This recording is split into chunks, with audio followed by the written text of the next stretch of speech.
This is the memorial motorcycle ride in honor of the fallen from September 11, and they've come all the way from Chicago to go to Ground Zero. What? How do I know? Because I know everything ever posted on Twitter.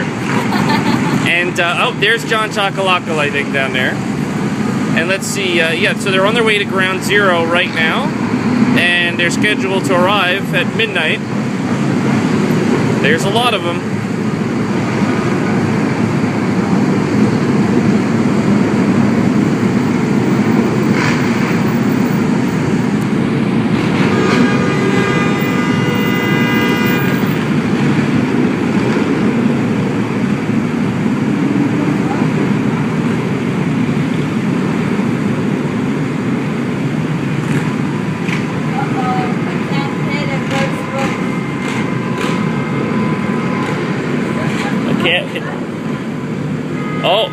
Oh, there's going to be a fight. A cab hit a Rolls Royce. Oh, look out.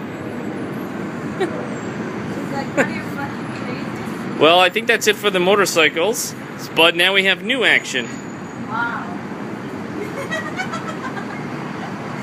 Good eye, Layla, good eye.